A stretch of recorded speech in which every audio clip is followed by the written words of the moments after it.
o'clock. Welcome to 1 Million Cups Brunswick. My name is Skip Mounts. I'm the Dean of the School of Business at the college. Glad you could come. 1 Million Cups is an educational program developed by the Kaufman Foundation of Kansas City. Its purpose is to engage, encourage, and support entrepreneurs and to help create an entrepreneurial network and a community of supportive mentors. We'll have two entrepreneurs who will talk about their business, their story, the challenges they face, lessons that they've learned, and then we will follow that by questions from you all. Our goal is very simple: to have creative people talk to other creative people in hopes that this conversation encourages others to follow that creativity. Just as of last night, going through the website, there are now 172 other cities that are doing the same thing. So I'd like to thank our gracious host, Susan Bates, again. She just is special. She's the champ. She's the champ. Plus the hamburgers at Tipsy's are killers. So a little plug in there. Yeah, in food service, I guess it's not good to describe food as killers. They are in a good way. Okay. Please, if you're looking for ways to get linked to us, we have a listserv that you could join, or join our Facebook page. Like, follow, friend us, or do what you do. Or if you have a business card, we'll have a tip jar on the bar for your card. Our format is to have a presentation, then take a break, and then in the break, refresh your coffee, meet some people, meet old friends, or simply do what you do. One of the things that sort of in a long-range strategic plan here is to find ways to reach out to other cities beyond just simply the Golden Isles. And so this is a special day.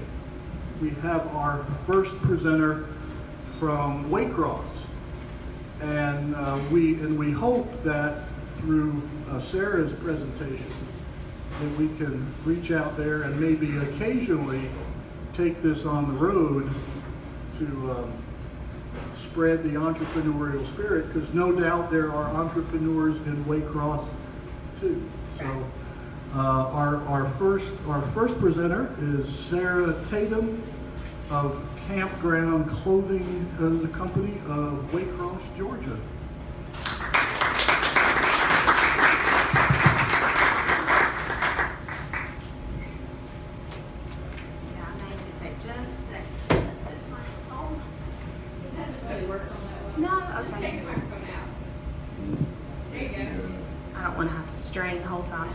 Good morning.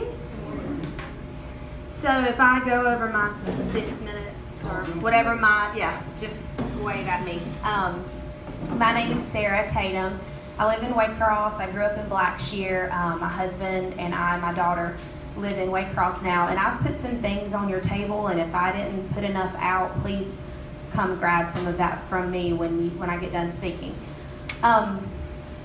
We have developed Campground, and I work with Jordan Tippett, and he invited me to come, and this business is multifaceted, and so there's not a lot of business plans that I've been able to model myself after or our company after, because there's so many unique parts to this. So I'll just tell you a little bit about how we got started. As you can see in the brochure that I gave you, if you look at the back page, there's a picture of my son, Campbell. And in July 2016, he was diagnosed with a very rare brain tumor called ATRT. It has about a 15% survival rate, and he had just turned 2 years old when he was diagnosed. The weekend that he was diagnosed, our pediatrician flew us up to Memphis, and he had a brain surgery at Le Bonheur, which is the children's hospital in Memphis, and then he was treated for 6 months at St. Jude. Of course, St. Jude Children's Research Hospital is probably known by everybody in here, and it's the best of the best, and they are the best cutting edge in research. But there wasn't enough research to be able to cure Camp. After 6 months in treatment, he did have his tumor successfully removed, but after 6 months of treatment, we knew that his cancer had metastasized to his spinal fluid, and just none of the chemotherapy was working. We didn't actually get a definitive pathology report until May of 2017. Camp passed away in January of 2017. So 4 months after he passed away, his doctor at St. Jude had suggested that we send some tissue sample and some blood work to Germany, where they have developed a huge pediatric brain tumor database, and all of these kids with very rare brain tumors that just have some different characteristics that aren't fitting the mold. They've sent their information there to get genetic testing done. So in May, we did get the definitive pathology report that he had ATRT and that it was due to a spontaneous genetic mutation. So I don't want to throw a lot of medical jargon at you, but basically they don't know why he got it. They know what gene on what chromosome was mutated that caused him to get it, but there's no way to fix it. So while Camp was in treatment, he started on chemotherapies that were very harsh, very toxic to his body. We already knew that he was going to need hearing aids. He had a lot of hearing loss. He had kidney damage. And a lot of these chemotherapies were developed in the 1960s and 70s. I don't know about you, but I wasn't even born in the 60s or the 70s, so there's definitely not a lot that I use on a day-to-day basis that was developed then. So to be treating children with cancer with chemotherapies from 40 years ago, they're just not effective. So due to our experience with a lack of research, we felt compelled to start a business, start a company that helped us to be able to raise awareness and help fund research for childhood cancer. So through Camp's name, we came up with the name Campground. In our campground business, we have campground clothing, which I've brought a few of those products with me, and we give 50% of our profits back to research. How many of you in here have heard of Love Your Melon? A few people.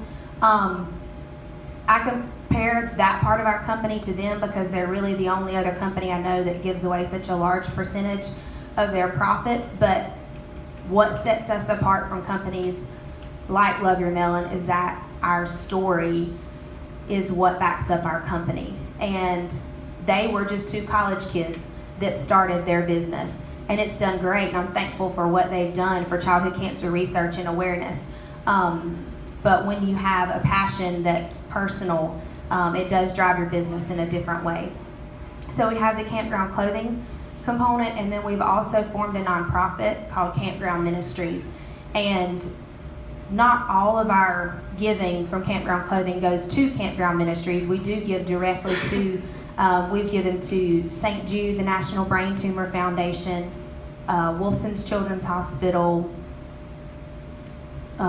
Cure Search, Cure, and one other place this past year. We just started in July of last year, so we've just been in business about 8 months. We're also starting to branch out and start in our own screen printing.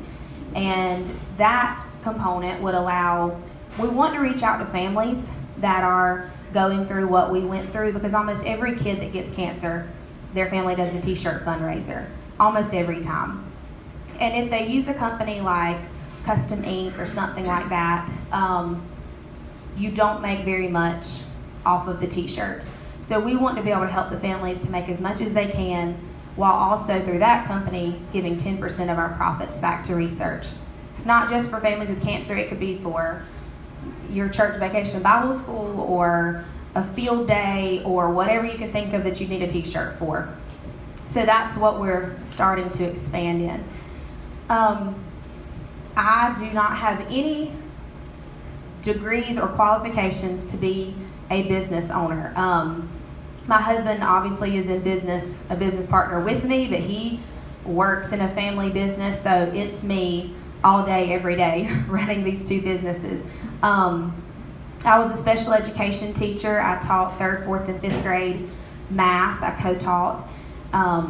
When I graduated from high school, I went to the University of Georgia and I was majoring in interior design with a minor in music, and then I decided to become a teacher.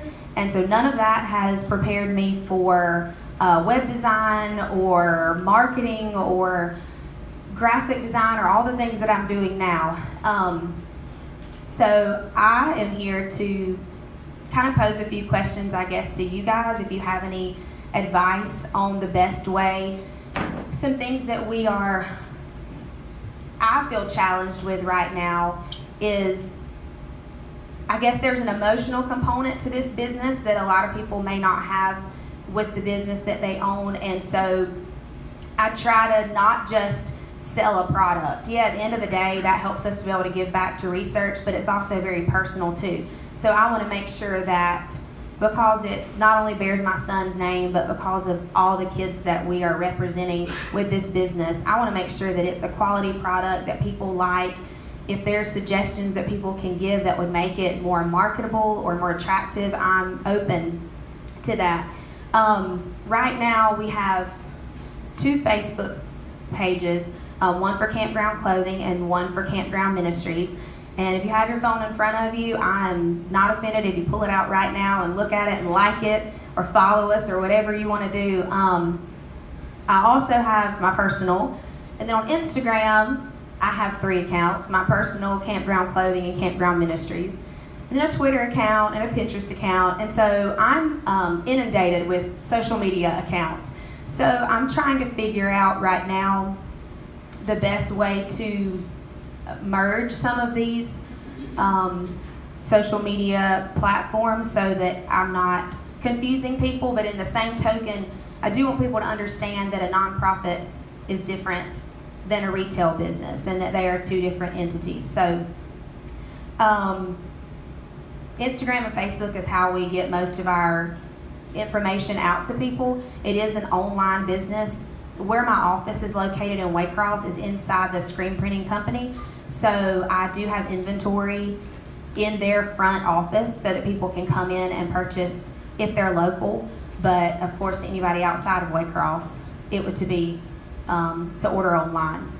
And I do want to let you know that there's a paper on your table that has some childhood cancer awareness facts. I think that you'll find some of those to be pretty staggering. I've also given you, on the back of the brochure, there's a label at the top, and that is for a 20% off of your first purchase through Campground Clothing. There's also, Jordan encouraged me to do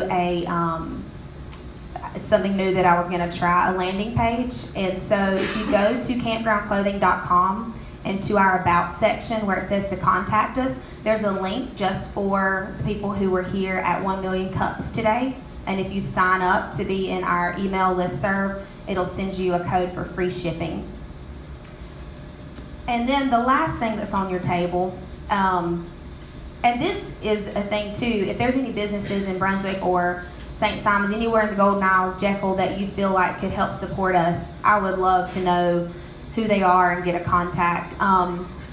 A local speech therapist authored and illustrated a book in memory of camp called Mama See the Moon, and we are currently having that printed and published, and it'll be available for purchase in about 2 weeks. So that's just a little flyer on our book. It'll be available on our websites as well as in some retail locations. So I know that was a lot of information, but I guess I'll open the floor for suggestions. Good. Questions and answers. Here we have an entrepreneur class. My class is in here for those of you who are wondering who all these people are. Every entrepreneur has a story, And virtually every entrepreneur has no clue of how to do what they want to do. Sarah is a wonderful example of how passion drives an entrepreneur. And it is really, really cool, and I hope we have a lot of questions or suggestions. I need show of hands. Oh, don't be shy. There we go. Good. Extra points here.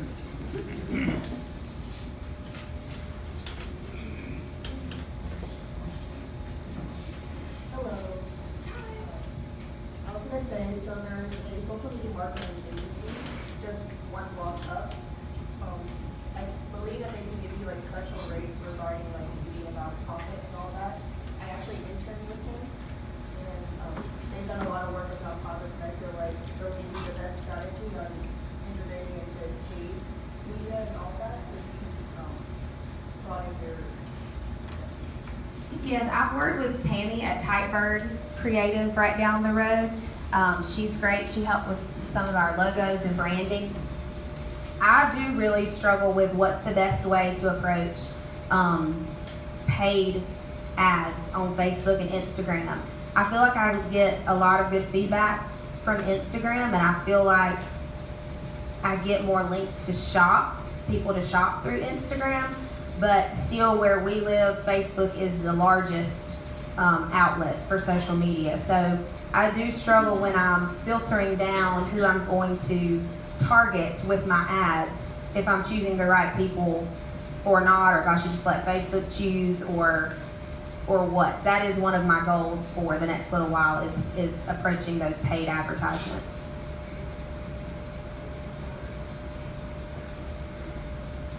So the digital marketing agency is called Social Compass, and they specialize with paid media and all of that. They have special algorithms that they use in order to reach certain people.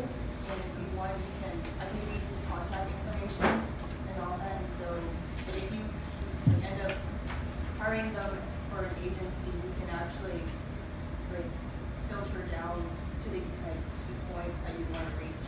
It's kind of confusing. I kind of like yours. No, that's great. Thank you. Another question, please, or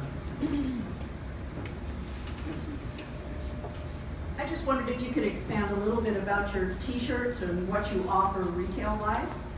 Yes, we offer graphic tees, and we offer two different kinds right now. It's normally a tri-blend, which is a soft, like I have on, tee, and then we have some comfort colors available. We also have from onesies and 6 months old all the way through adult sizes available. And a lot of our logo, for example, it's 9 letters, which stand for, it's not the one I have on, it's over there, that stands for Campground Clothing Company. And each one of our t-shirts, we don't want them to be explicitly, when you look at them, it screams childhood cancer per se. We don't want to put a big gold ribbon on everything because that's not attractive to everybody, and we get that. And we understand that not everybody's as passionate about childhood cancer as we are. So we want to offer a t-shirt that has a cool design, that has a good feel, that anybody could like, and then if they see it on somebody and like it, that will cause them to ask about it, and they would be able to share about our company and our story and why we do what we do.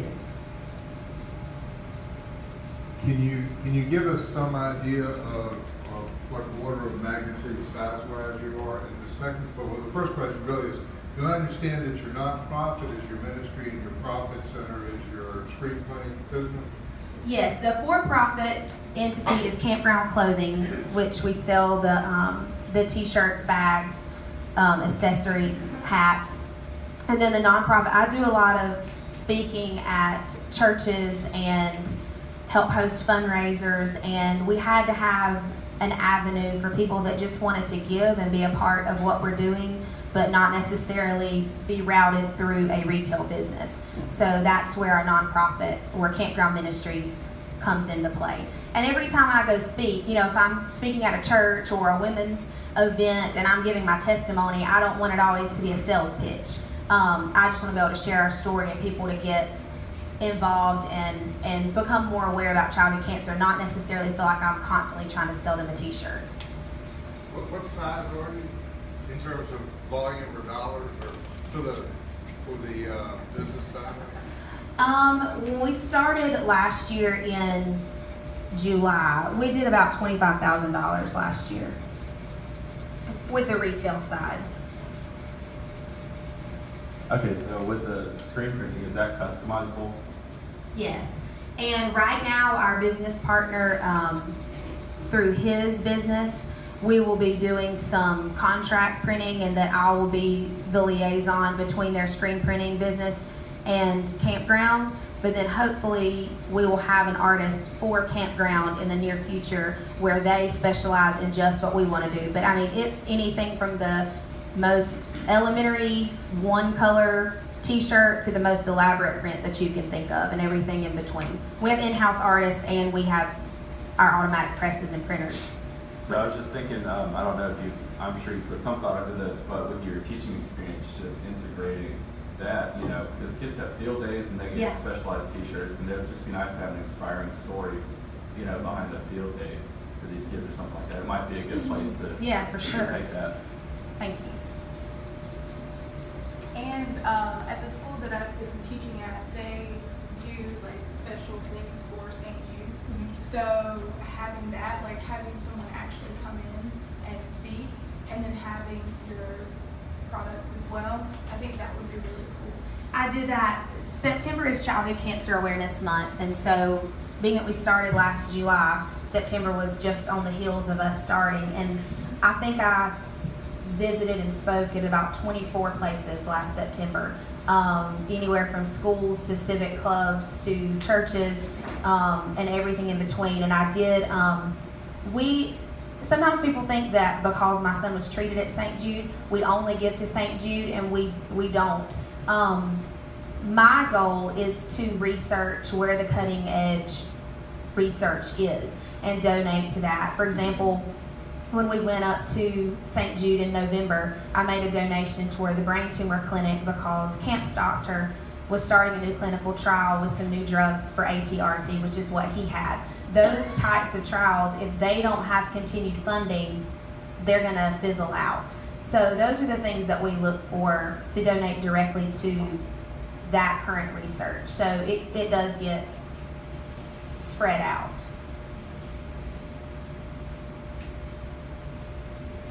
I think we have time for one last question.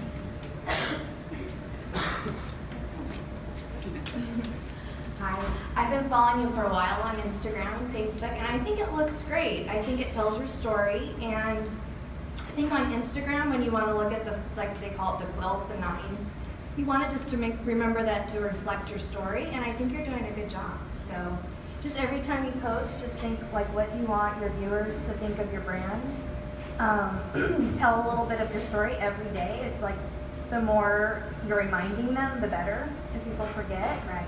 And I think it looks great, so keep it up.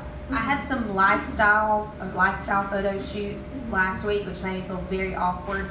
But that's one thing I've come to appreciate is quality photography. Especially, I mean, that's what Instagram is pictures.